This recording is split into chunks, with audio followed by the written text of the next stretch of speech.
কাতলা মাছ লবণ, হলুদ, মরিচ, ধনিয়া গুঁড়া, বেসন দিয়ে মেখে ভেজে নিয়েছি।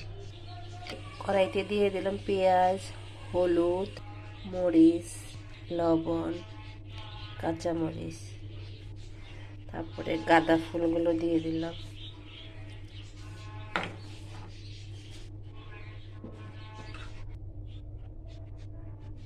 তেল দিয়ে মাখাবো ভালো করে।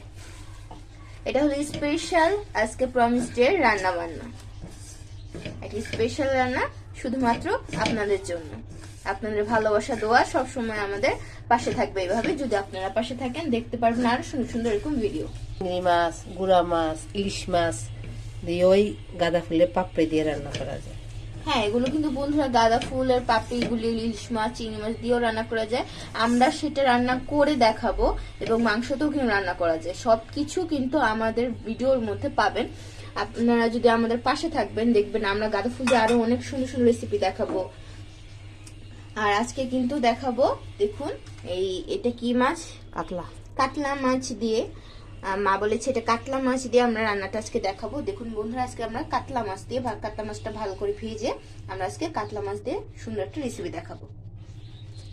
আমাদের কিন্তু চ্যানেলে এরকম সুন্দর সুন্দর রেসিপিগুলি পাবেন। অবশ্যই সাবস্ক্রাইব করে লাইক করে পাশে থাকবেন। আর এরকম সুন্দর সুন্দর ভিডিও পাওয়ার জন্য এটা আমি বলেছি। আর যেসব বন্ধুরা আমাদের পাশে আছেন তাদেরকে অনেক অনেক অনেক অসংখ্য অসংখ্য ধন্যবাদ। এরকম করে পাশে থাকবেন। দিয়ে দিলাম টমেটো, লাল টমেটো গুলো পাকা, এই যে দিয়ে দিব লাল টমেটো গুলো। ওয়াও, কত যে সুন্দর লাগতেছে, জাস্ট অ্যামেজিং। গ্রানটাও কিন্তু বন্ধুরা অনেক সুন্দর বের হয়েছে। ইচ্ছে করতেছে আমি এক্ষুনি খেয়ে ফেলি। আর কি রান্না করবো আমার তো ইচ্ছে করতেছে খেয়েই ফেলি, বাকিতে সব বাদই দিলাম। এবার আমরা পরিমাণ মতো পানি অ্যাড করে দিব। আমরা কিন্তু পরিমাণ মতো এই যে পানি অ্যাড করে দিচ্ছি।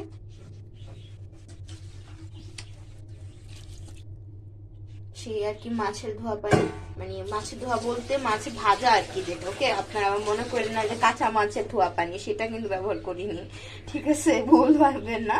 আমরা ভাজা মাছের যে ধোয়া পানিটা সেটা মানে হাত ধোয়া পানি দিলে কিন্তু ভীষণ ভালো লাগে, কারণ আমরা কিন্তু হাত ধুয়েই সবকিছু করেছি।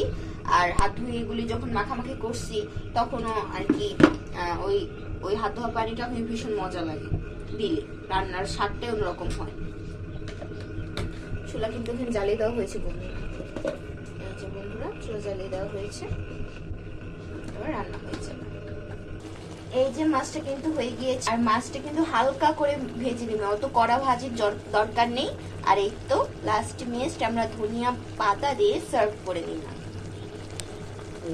খুবই কিন্তু ইজি এবং হয়ে গেল কিন্তু রান্নাটা, খুবই ইজি রান্নাটা।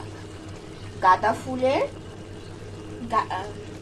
পাতুরি ভুনা বা গাঁদা ফুল দিয়ে আপনারা বলতে পারেন চচ্চড়ি করা হয়েছে কাতলা মাছ দিয়ে। তো